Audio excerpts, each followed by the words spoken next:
Journalist గురించి కూడా ఇవాళ మా పేర్లు కూడా నాకు ప్రస్తావించడం నాకు చాలా చిరాకుగా కూడా ఉంది. అసలు వాళ్ళకి ఏం పని అండి?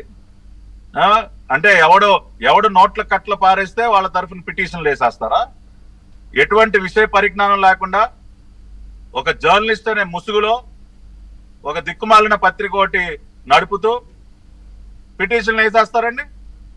ఇవాళ ఒక జర్నలిస్ట్, నిజమైనటువంటి జర్నలిస్ట్ ఏం చేస్తాడో తెలుసా వీకే గారు? నిజంగా ఆయన దగ్గర ఏదైనా తప్పును రుజువు చేసినటువంటి ఆధారాలు ఉంటే ముందు ప్రజల ముందు పెడతాడు సార్. చేతిలో ఒక పత్రిక ఉన్నప్పుడు ఎందుకు ప్రజల ముందు ఎందుకు పెట్టలేకపోతా ఉన్నారు?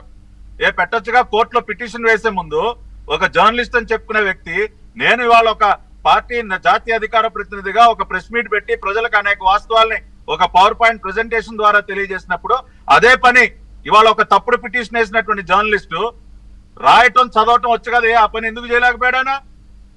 చేయొచ్చుగా. ముందు ఇదిగో నా దగ్గర ఇది ఉంది, దీని ద్వారా నేను చెప్తా ఉన్నా, ఇది తప్పు జరిగింది, అవినీతి జరిగింది, కుంభకోణం జరిగింది అని చెప్పొచ్చుగా.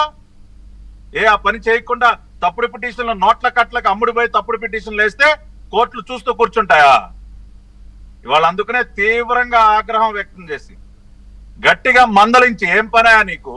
Who are you? ఇవాళ court question, who are you? నువ్వు నీ దగ్గర ఏం విషయం ఉందని చెప్పి వాళ్ళ కోర్టులో పిటిషన్ వేస్తాడని తీవ్రంగా. ఇది రెండోది అనుకుంటా, జర్నలిస్ట్ గా కోర్టుకు వెళ్ళి ఇది చేసిన దీంట్లో వార్నింగ్ రావడం, హైకోర్టు ఒక ఆయనకి, ఇది ఇంకొక ఆయనకి. అవునండి, ఇప్పుడు అదే చెప్తున్నాను. ఈ పెయిడ్ ఆర్టిస్టులు జర్నలిజానికి ఒక మచ్చ. ఈ పెయిడ్ ఆర్టిస్టులు అందరూ కూడా జర్నలిస్టులు అనే ముసుగులో మార్కెట్ లో తిరిగేటటువంటి వీళ్ళు ఒక రకమైనటువంటి అమ్ముడు పోయేటటువంటి వస్తువులు వీళ్ళు. కాబట్టి వాళ్ళ కోర్టు సరైన పని చేసింది. నీకేం పనా? నీకేం సంబంధం? నువ్వు అసలు ఏం ఆధారాలు ఉన్నాయి, ఏం విషయం ఉందని చెప్పి నువ్వు పిటిషన్ వేస్తావు, కోర్టు సమయాన్ని వృధా చేస్తావా అని చెప్పి తీవ్రంగా మందలిస్తున్నారు. ఇప్పటికైనా బుద్ధి తెచ్చుకోవాలి.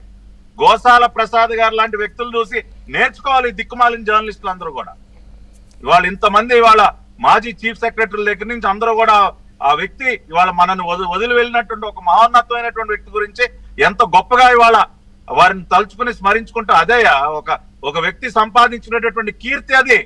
ఈ నోట్ల కట్లు ఏం చేసుకుంటారా? నోట్ల కట్లు అమ్ముడిపోయి మీరు ఇదేమన్నా మీకు గౌరవాన్ని తెచ్చిపెడుతుందో సిగ్గుపడాలి. ఇవాళ కోర్టులు మొట్టికాయలు వేసి అక్షింతలు వేసినందుకు సిగ్గుపడండి. ఇవాళ ఆ నోట్ల కట్లు మీకు విలువ తీసుకొస్తాయా?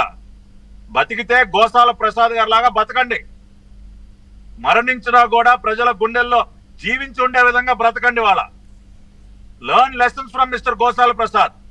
అంతేగాని ఈ రకంగా మెడలో మేము అమ్మకానికి సిద్ధం, for sale, we are for sale అని బోర్డులు తగిలించుకుని తిరిగే జర్నలిస్టులు అందరూ కూడా గోసాల గారు చూసి నేర్చుకోని మాత్రం నేను చెప్తా ఉన్నా. వీకే గారు, పట్టాభి గారు, ఇక్కడ ఈ కేసుకు సంబంధించి 2 క్వశ్చన్లు ఉన్నాయి నాకు. ఒకటి, స్కిల్ డెవలప్మెంట్ కేసుకు సంబంధించి చంద్రబాబు నాయుడు గారు బెయిల్ రద్దుని కొట్టేయాలంటూ వీళ్ళు కోర్టుకు వెళ్తే సుప్రీంకోర్టు కుదరదు, మేము హైకోర్టుని సమర్థిస్తున్నామని చెప్పింది.